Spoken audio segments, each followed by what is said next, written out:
مولا علی نے خطبہ شفشقیہ دیا نہج البلاغہ میں. نہج البلاغہ میرے اپنے گھر کی کتاب نہیں ہے، میں اب شیعوں سے مخاطب ہوں، کسی اور سے بات نہیں کر رہا ہوں.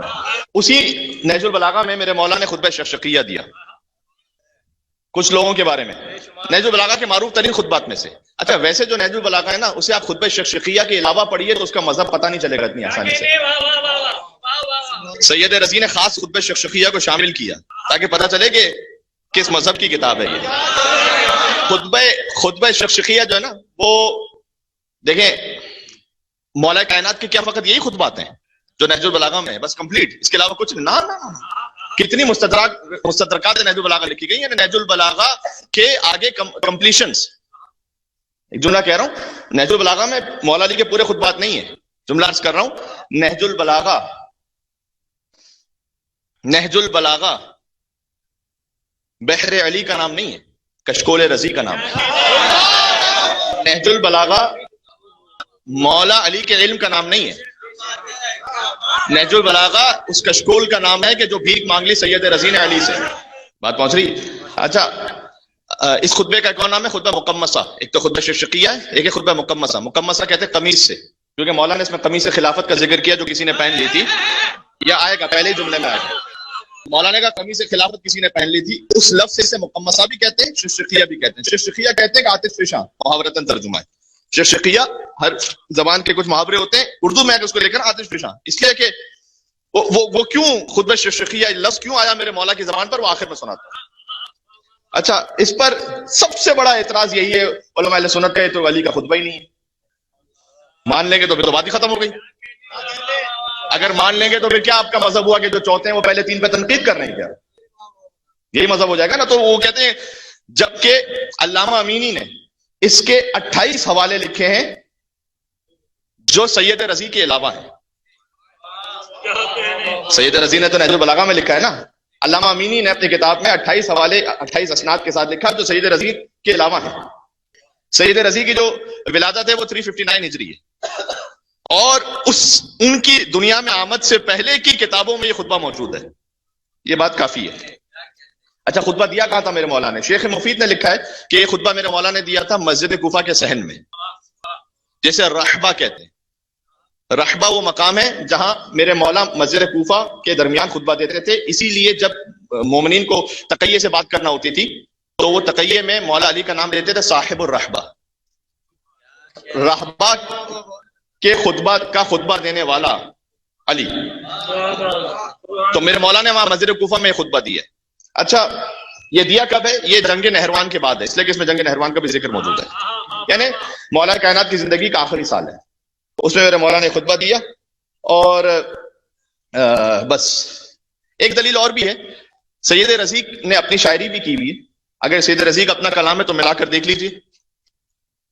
جو لفظ شناس ہوتے ہیں نا وہ سمجھ لیتے ہیں. بات واضح ہو رہی ہے؟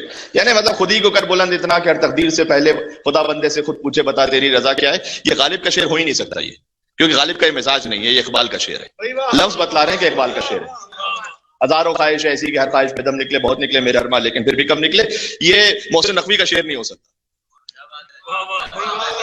یہ غالب کا شعر ہے، اس لیے کہ محسن نقوی کا یہ مزاج نہیں ہے.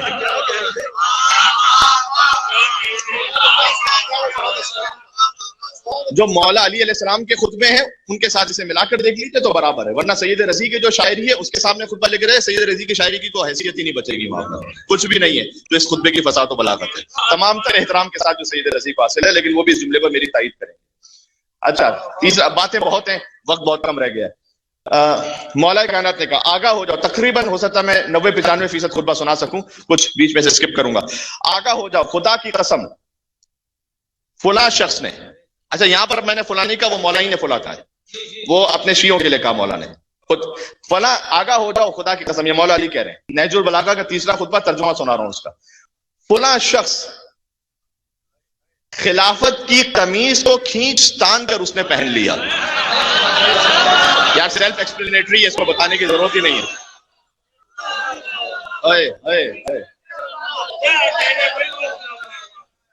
دیکھیں یہ پہلا جملہ ایسا خطرناک ہے، اب آگے جس کو سننا ہے وہ سن لے، باقی کان بند کر کے بیٹھ جائیں، مجلس کا ثواب مل جائے گا انشاءاللہ. آخر تک ہے آپ میرے سے؟ آخر تک آواز آ رہی ہے جو دیوار کے ساتھ لگے بیٹھے ہیں؟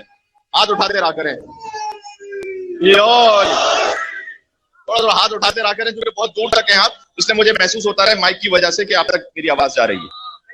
یہ میں مائک کی وجہ سے کہہ رہا ہوں، ایسا نہ سمجھے کہ کوئی اپنی بڑائی، مائک کی وجہ سے کہہ رہا ہوں، سسٹم کی وجہ سے کہ آپ تک انشاءاللہ آواز آ رہی ہے.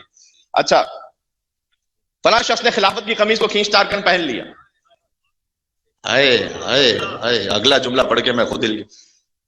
حالانکہ اسے معلوم ہے کہ خلافت کے لیے میری حیثیت اس کیل کی سی ہے کہ جس کے گرد چکی گھوم رہی ہوتی ہے. علی کا کلام سنا رہا ہوں، علی کا کلام. اچھا، یہاں پر کئی علماء نے یہ بھی لکھا ہے چونکہ مولا نے لفظ خلافت نہیں ضمیر استعمال ہوئی ہے نا، تو اس کا مطلب خلافت بھی ہو سکتا ہے اور اس سے بڑھ کر بھی ہو سکتا ہے. یعنی علی کہنا چاہ رہے ہیں پورے نظام کائنات میں میری حیثیت اس کیل کی سی ہے کہ جو چکی جس کے گرد گھومتی ہے. علی نہ ہے تو کائنات ہی نہیں ہے. پھر اس پر اگلا جملہ دلیل ہے، اس لیے کہ پھر میرے مولا نے کہا ينحدر عن السيل ولا يرقى الي الطير، اس لیے میری حیثیت اس کیل کی سی ہے کہ جس کے گرد سارا نظام گھوم رہا ہے، اس لیے کہ علم کا سیلاب میری ذات سے ہو کر گزرتا ہے اور میری بلندی تک کسی کا طائر فکر پرواز کر ہی نہیں سکتا. ينحدر عن السيل، علم کا سیلاب میری ذات سے ہو کر گزرتا ہے. جو سیلاب آتا ہے نا، وہ جو ٹاپ پر جہاں ذخیرہ ہوتا ہے، اس کے مقابلے میں جو سیلاب ہوتا ہے وہ کچھ بھی نہیں ہوتا، تھوڑا سا ہوتا ہے لیکن آگے بہا کے لے جاتا ہے. تو مولانا نے کہا کہ وہ جو علم الہی ہے نا، وہ جو بہہ رہا ہے، وہ علم کا سیلاب میری جانب سے مجھ سے ہو کر گزرتا ہے. ٹھیک ہے، ابھی وہ تو میں نے کھولا ہی نہیں، مولا علی یہ کہنا چاہ رہے ہیں جو اصل علم ہے وہ تو کھولا ہی نہیں میں نے تمہارے سامنے، یہ تو وہ ہے جو میں تمہیں دے رہا ہوں. اسی لیے آگے کہہ دیا کہ میری بلندی تک کسی کا طائر فکر پرواز ہی نہیں کر سکتا. علی کو تم سوچ ہی نہیں سکتے. پھر آگے مولانا نے کہا میری حیثیت یہ تھی خلافت کے لیے، پھر بھی میں نے خلافت کے آگے پردہ ڈال دیا، یعنی صبر کیا.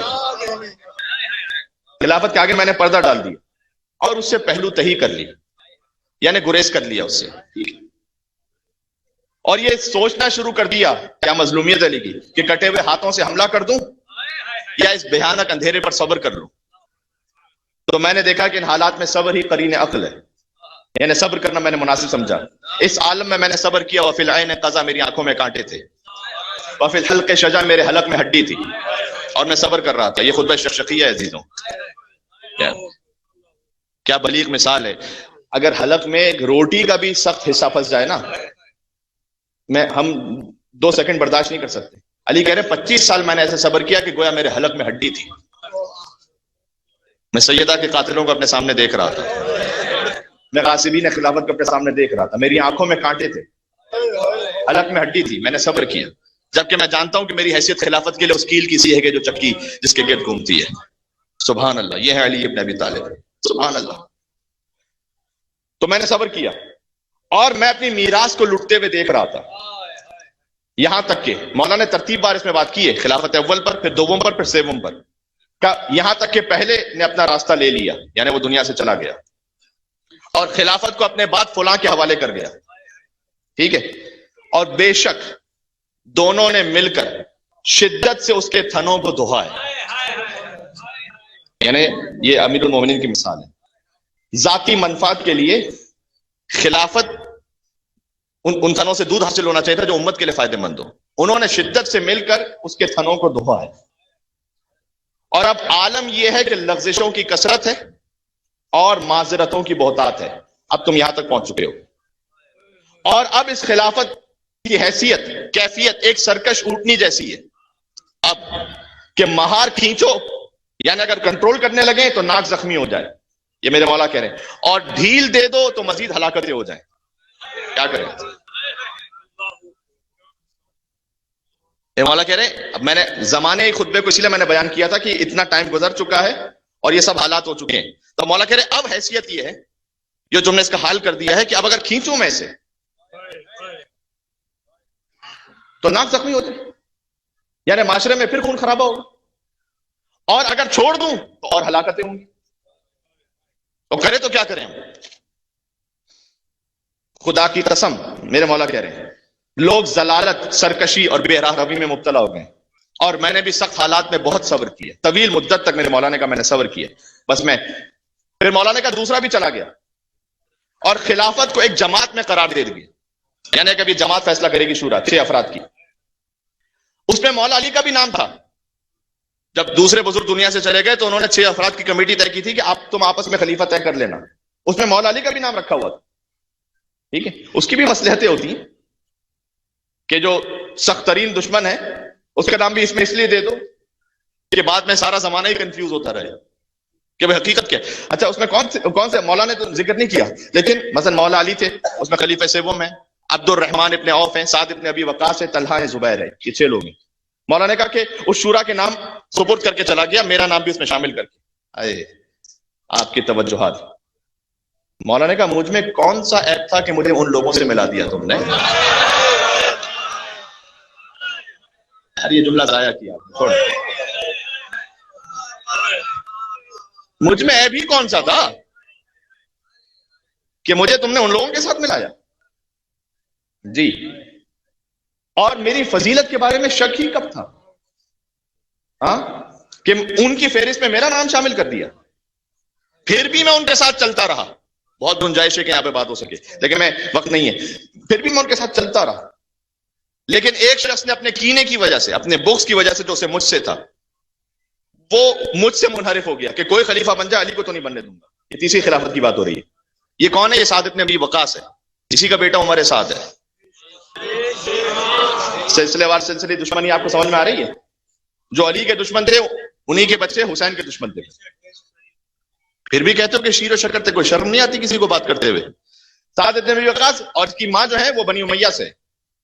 تو مولانا اس کی طرف اشارہ کر کے کہا کہ یہ وہ شخص ہے کہ اس نے تو اس کے دل میں اتنا کینہ تھا میرے لیے, اس نے کہا علی کو تو میں نہیں بننے دوں گا. دوسرا دامادی کی طرف جھک گیا, عبد الرحمن ابن عوف. یہ داماد ہے خلیفہ سیوم کا, وہ اپنے ان کی جو بہن ہے اس کا یہ شوہر ہے.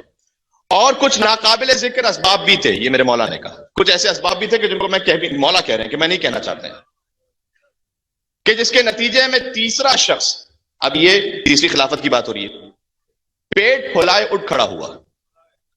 کیونکہ اس زمانے میں فائنینشل سچویشنز کیا تھی اس طرف میرے مولا کا اشارہ ہے.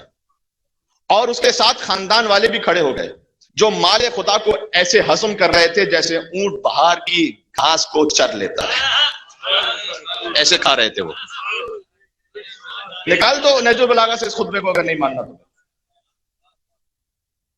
یہ نہج البلاغہ کہ وہ مال خدا کو ایسے غصب کر رہے تھے جیسے اونٹ کو بہار کی گھاس میں چھوڑ دیا جائے تو جیسے وہ چرتا ہے. یہ میرے مولا کہہ رہے ہیں نہج البلاغہ میں. اس کے بعد لیکن اس کی شکم پوری نے اسے منہ کے بل زمین پہ گرا دیا. اور جب وہ بھی گزر گیا تو لوگ میرے گرد بکریوں کے گلے کی طرح ڈھیر کا ڈھیر لگا کر کھڑے ہو گئے. اے علی اب آپ بن جائیے, سنبھال لیجئے. اب آئے علی کے پاس.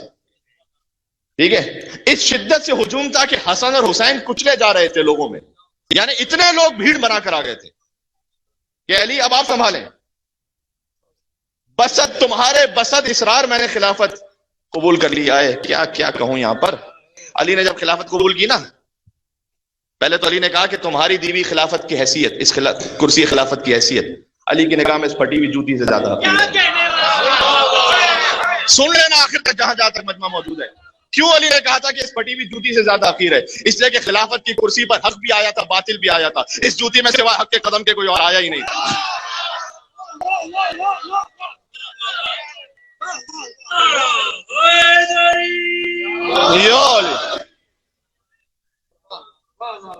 اور پھر میرے مولا جب کرسی خلافت پر آئے تھے تو انہوں نے اس زینے کو چھوڑ دیا تھا کہ جہاں پر بزرگان بیٹھ کے خطبہ دیتے تھے, اور پہلے زینے کو چھوڑا, دوسرے زینے کو چھوڑا, اور تیسرے زینے کو چھوڑ کر وہاں بیٹھے جہاں رسول اللہ بیٹھا کرتے تھے, تاکہ لوگ سمجھ جائیں کہ تمہاری نگاہ میں شاید مجھے چوتھی خلافت دے رہے ہو. میں کہہ رہا ہوں رسول اللہ کے بعد بلا فصل یہ پہلی ہی خلافت ہے. گنجائش بہت ہے بات کرنے کی, میں خطبہ مکمل کرنا چاہتا ہوں. میرے ساتھ آپ آخر تک ہیں میرے ساتھ انشاءاللہ.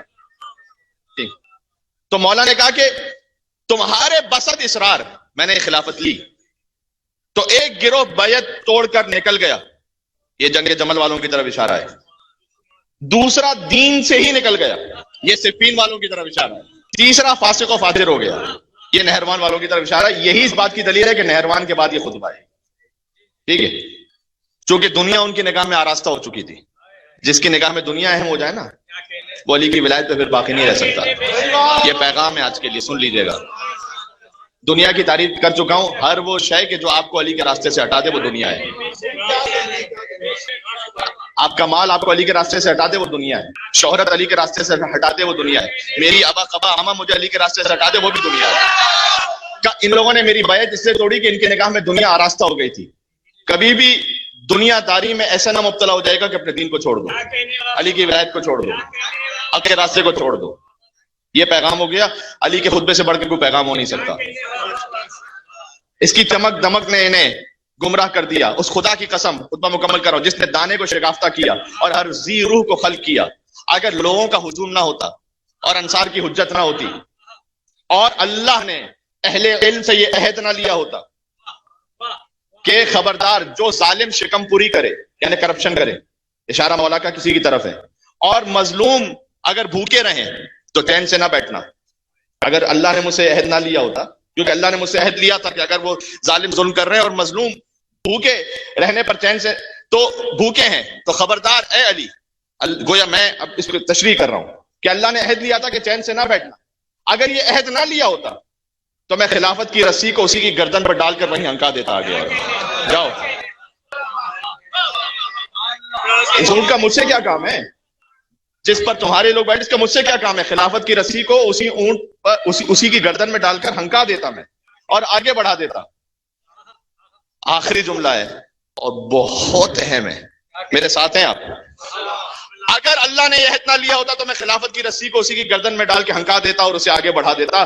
چونکہ خدا کی قسم تمہاری دنیا کی حیثیت علی کی نگاہ میں بکری کی چھینک سے بھی زیادہ حقیر ہے.